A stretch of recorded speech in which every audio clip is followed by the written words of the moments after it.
Salam saudara yang terkasih di dalam nama Tuhan, berjumpa lagi dengan saya di hari ini. Haleluya. Kita bersyukur buat kasih dan anugerah Tuhan yang begitu luar biasa, buat kasih setianya yang selalu menyertai langkah demi langkah kita, dan yang selalu memberkati kita dimanapun kita berada.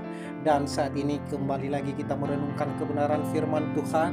Dan sebelumnya saya akan memberikan tema bagi kita, yaitu siapakah di antara orang percaya yang terbesar dalam kerajaan sorga. Terambil dari Matius 18 ayat yang keempat. Demikian kebenaran firman Tuhan. Sedangkan barang siapa merendahkan diri dan menjadi seperti anak kecil ini, dialah yang terbesar dalam kerajaan sorga. Haleluya. Saat ini kita belajar mengenai harga diri dengan kerajaan sorga. Saudara, mari kita mulai bahas tentang apa yang dimaksud harga diri. Yang dimaksud dengan harga diri adalah kesadaran akan berapa besar nilai yang diberikan kepada diri sendiri. Harga diri juga berarti kehormatan atau martabat atau harkat atau nilai manusia. Sedangkan kerajaan sorga atau sama dengan kerajaan Allah adalah pemerintahan Allah yang kekal dan berdaulat atas seluruh alam semesta. Saudara, beberapa bagian dalam Alkitab menunjukkan bahwa Allah adalah Raja atas genap ciptaan. Tuhan sudah menegakkan tahtanya di surga dan kerajaannya berkuasa atas segala sesuatu. Mazmur 103 ayat 19.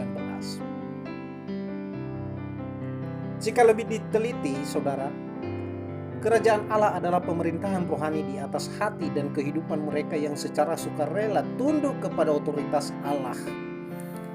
Mereka yang menentang otoritas Allah dan menolak tunduk kepadanya bukanlah bagian dari kerajaan Allah. Sebaliknya, mereka yang mengakui ketuhanan Kristus dan dengan sukarela berserah pada pemerintahan Allah dalam hati mereka, merekalah yang merupakan bagian dari kerajaan Allah. Dalam pengertian tersebut, kerajaan Allah bersifat rohani.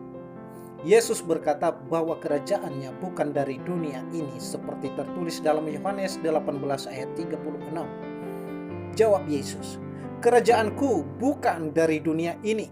Jika kerajaanku dari dunia ini, pasti hamba-hambaku telah melawan, supaya aku jangan diserahkan kepada orang Yahudi.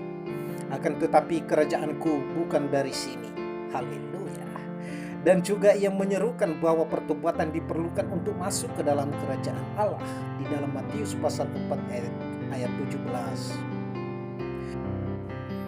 Terkadang dalam hidup ini manusia sangat egois dan tak bisa menerima atau tunduk kepada orang lain atau sesama karena apa? Harga diri. Bukankah nats firman Tuhan hari ini sangat jelas bahwa barang siapa merendahkan diri dan menjadi seperti anak kecil ini, dialah yang terbesar dalam kerajaan surga. Sebagai orang yang hidup dalam Tuhan, bila kita masih belum bisa merendahkan diri, maka nilai kita tak ada di hadapan Tuhan. Orang yang memiliki nilai baik adalah harus dengan cara merendahkan diri seperti anak kecil. Dengan demikian, dia telah berada dalam kerajaan Allah. Manusia jasmani pasti susah memahami dan susah merendahkan diri.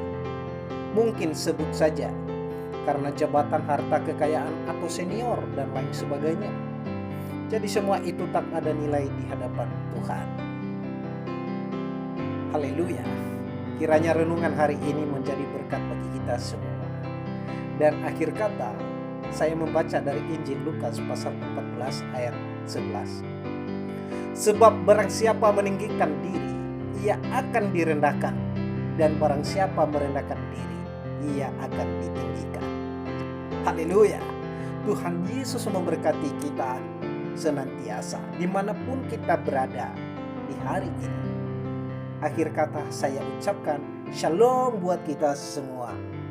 Amin.